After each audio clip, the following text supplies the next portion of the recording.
Hello friends, welcome to all. Today we will discuss about grounding and bonding part 1.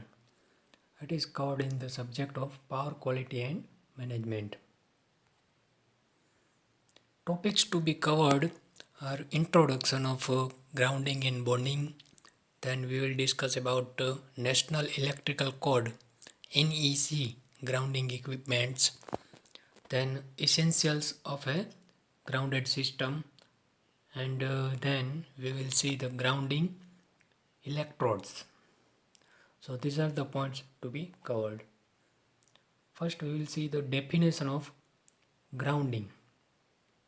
What is grounding? Grounding is a conducting connection by which an electrical circuit or equipment is connected to earth or to some conducting body of relatively large extent that serves in place of earth. So this is the meaning of grounding. Now bonding. Bonding is intentional electrical interconnecting of, see, keep in mind this interconnecting of conductive paths in order to ensure common electrical potential between the bonded parts.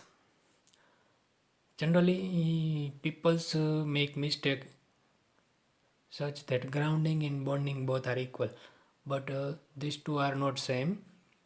Meaning is different. Bonding is just interconnecting internal parts. Primary purpose of grounding and bonding is electrical safety. But does safety cover personal protection or equipment protection or both? What is meaning of electrical safety? It is personal or equipment safety or both include. Most people would equate electrical safety with personal protection, and rightfully so, but equipment protection may be viewed as an extension of personal protection. So first we have to think about personal protection, and then we have to think about equipment protection. So both are necessary. Now National Electrical Code grounding requirements. Grounding of electrical system is mandated by the electrical codes that govern the operation of electrical power systems. The National Electrical Code in the US is the body that lays out requirements for electrical systems for premises.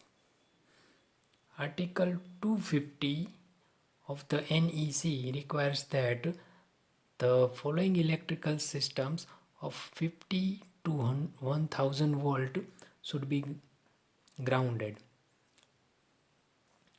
It means if any system has a voltage in between 50 to 1000 volt, then this system should be grounded. This is given in Article 250. Systems that can be grounded so that the maximum voltage to ground does not exceed 150 volt. So this is the condition given in this code. 3-phase 4-wire star connected systems in which the neutral is used as a circuit conductor, and 3-phase 4-wire delta connected systems in which midpoint of one phase winding is used as a circuit conductor. So these are the guidelines given in this. Alternating current systems of 50 to 1000 volt that should be permitted to be grounded but not required to be grounded by the NEC include electrical systems used exclusively to supply industrial electric furnaces for melting, refining, tempering and so on. Separately derived systems used exclusively for rectifiers that supply adjustable speed industrial drives. It means AC drives. And then separately derived systems supplied by transformers that have a primary voltage rating less than 1000 volt, provided all the following conditions are met. So some conditions are given for the transformer. The system is used exclusively for industrial controls. The conditions of maintenance and supervision ensure that only qualified personnel will service the installation. Then continuity of control power is required. It means control power must be continuous. It means there should be the battery arrangement also.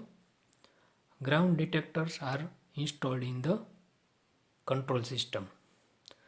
So these are the conditions that should be satisfied if the transformers with a primary rating less than 1000 volt is used. Now essentials of a grounded system. The circuit diagram is the main service switchboard indicating elements of a ground system. So in this single line diagram we can see different elements starting from source. Here is the source, then upper one is the phase conductor, and in between the phase conductor there is main service disconnect or circuit breaker is there, and then it is given to the different types of load. So it is known as branch overcurrent devices. Second one is neutral conductor. It is also called as grounded conductor, and neutral conductor is intentionally connected to the ground. We can see here it is connected to ground this way. So this is also one element. Then equipment grounding conductor if provided. See, most of the equipments are provided for equipment grounding, but some equipment may be not provided this facility, but it is advisable to do the equipment grounding. So it is directly connected to the ground. We can see here this is the ground bus. Okay, so this equipment grounding conductor is directly connected with ground bus, and neutral of this conductor is connected with this ground bus, but in between this there is a main bonding jumper. We know that bonding is nothing but internal connection or interconnected connection of the system. So jumper is provided for this purpose, and above the ground bus there is a neutral bus, and it is nothing but grounded conductor.